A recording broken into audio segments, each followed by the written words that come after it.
Jesus looked and saw a great crowd, and he had compassion for them. Compassion here is not seen as simply an emotion, but as a catalyst to action. Jesus has compassion for the crowd, and he heals their sick. When evening came, we hear of the miracle of the loaves and fish. Jesus took the bread, blessed it, broke it, and gave it to the disciples so that everyone could eat. We feel that same compassion towards those who are hurting. Hopefully, we also find this compassion compelling us into action. There's a few things we can learn about compassion in this passage. First of all, no one has to earn God's compassion. Those people gathered together on that day didn't do anything to make them deserving of Jesus' miraculous gifts.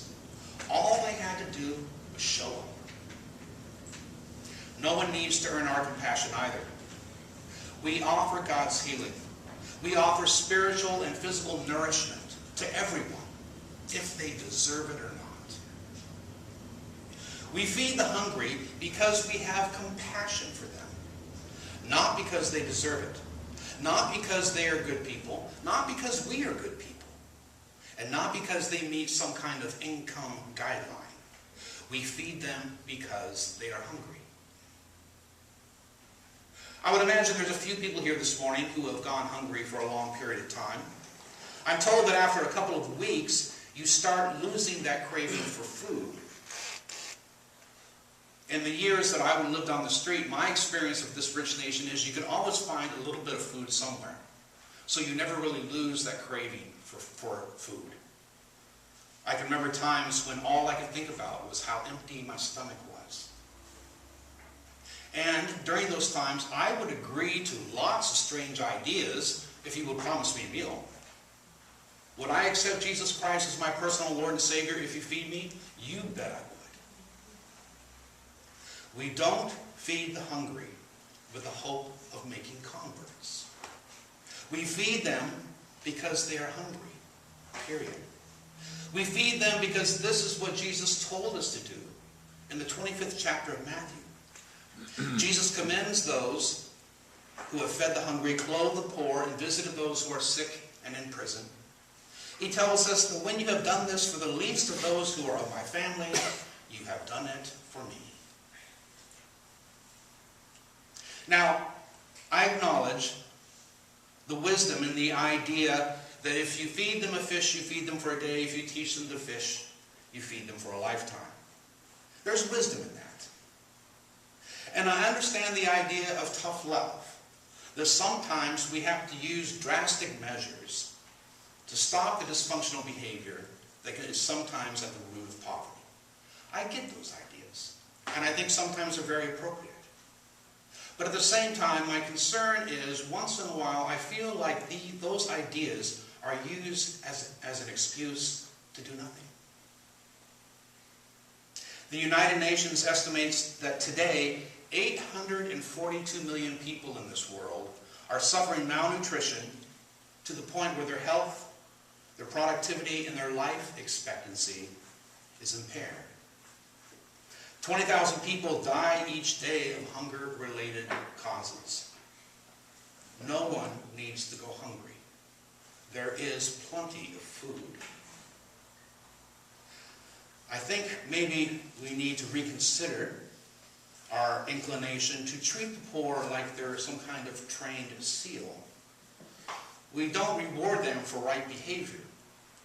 We feed them because of the compassion of God that we've experienced in our own lives. Sometimes feeding the hungry seems like an overwhelming task. It is if we try to do it all alone. At the beginning of this morning's gospel story, Jesus told the disciples to feed the people. The disciples came to Jesus and said, the people are hungry, send them away so they can go buy some food in the local villages. And Jesus said, no, you feed them. So the disciples did what they could do. They rounded up 5 loaves and 2 fish.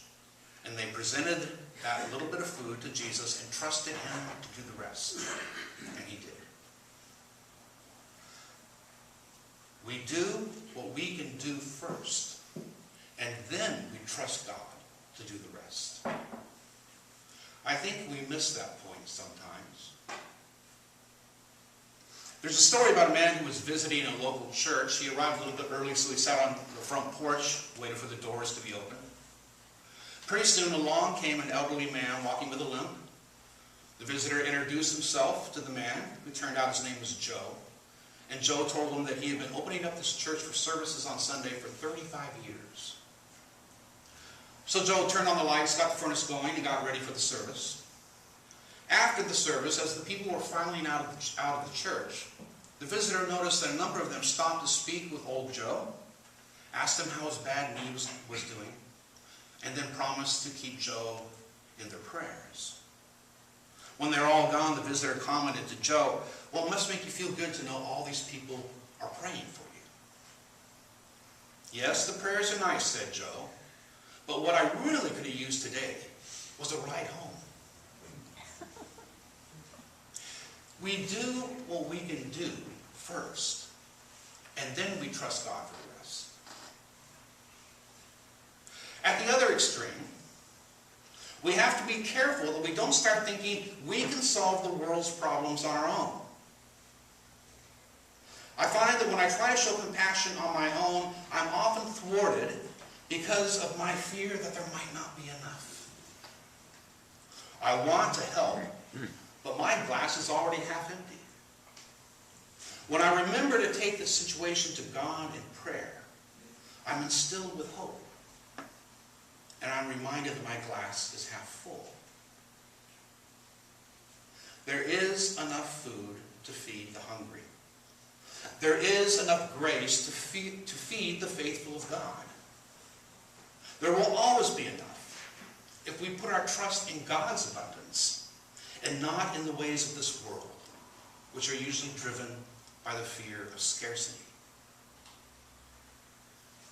We have the compassion of God for a suffering world.